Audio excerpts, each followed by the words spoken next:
এইভাবে চটপটি রান্না করলে দোকানের থেকে অনেক বেশি মজা হয়। 6 ঘন্টা চটপটির ডাল ভিজিয়ে রেখেছিলাম। এখন আমি চটপটির ডাল ভালোভাবে ধুয়ে আলু কেটে প্রেসারে তুলে দিলাম। চটপটির ডাল সেদ্ধ হতে সময় লাগে, সেজন্য প্রেসারে সিদ্ধ করে নিব। সেদ্ধের জন্য দিয়ে দিব 1 কলসি পানি, তারপর ঢাকনা দিয়ে ঢেকে সেদ্ধ করতে দিব। ডাল সেদ্ধ হতে থাকে দিকে আমি তেঁতুলের টক তৈরি করে নিব। টক তৈরি করার জন্য দিয়ে দিব ধনিয়া পাতা, তারপর দিয়ে দিব চিনি, এরপর দিয়ে দিব পরিমাণ মতো লবণ, এরপর দিয়ে দিব ভাজা ধনিয়ার গুঁড়া, তারপরে ভালোভাবে মাখিয়ে নিব। টকে মরিচ দিতে ভুলে গেছিলাম, পরে মনে পড়ছে, সেজন্য আমি শুকনো মরিচ কুচি কুচি করে কেটে দিয়ে দিলাম। তেঁতুলের টকে শুকনো মরিচ কাঁচামরিচ দুটাই দিলে বেশি ভালো লাগে, কিন্তু আমার বাড়ি আন্ডা বাচ্চাগুলো খাবে, সেজন্য বেশি ঝাল করিনি। ফুচকা চটপটির জন্য এই টকটা তৈরি করলে অনেক বেশি মজা লাগে।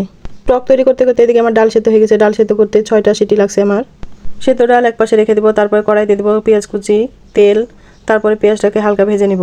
পেঁয়াজটা হালকা ভাজা হয়ে গেলে দিয়ে দিব 2 চামচ আদা রসুন বাটা, তারপরে পরিমাণ মতো লবণ, এরপরে দিয়ে দিব তেজপাতা, এলাচ, দারচিনি, হলুদ গুঁড়া, তারপরে কষানোর জন্য দিয়ে দিব সামান্য পরিমাণে পানি, এরপর দিয়ে দিব ধনিয়ার গুঁড়া, মরিচ গুঁড়া, কাঁচামরিচ। মশলাটা খুব ভালোভাবে কষিয়ে নিব। কষানো হয়ে গেলে দিয়ে দেবো আগে থেকেই সেদ্ধ করা চটপটির ডাল। কষানো মশলায় এখন চটপটির ডালগুলো কষিয়ে নিব খুব ভালোভাবে।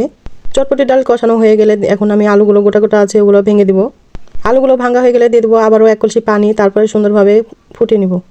রান্নার শেষ পর্যায়ে দিয়ে দিব চটপটির মশলা। চটপটির মশলাটা বাটিতে তোলার সময় দিলেও হয়, কিন্তু আমি আগেই দিয়েছি, আমার এভাবেই ভালো লাগে।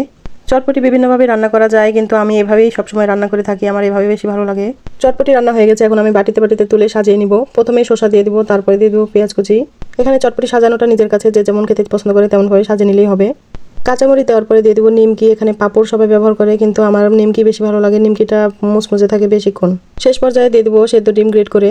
আগে থেকে তৈরি করে রাখা টক দিয়ে দিব। এই তো আমার চটপটি খাওয়ার জন্য রেডি। এইভাবে চটপটি রান্না আমি আমার আম্মুর কাছ থেকে শিখেছি, অসম্ভব মজা লাগে এইভাবে রান্না করলে।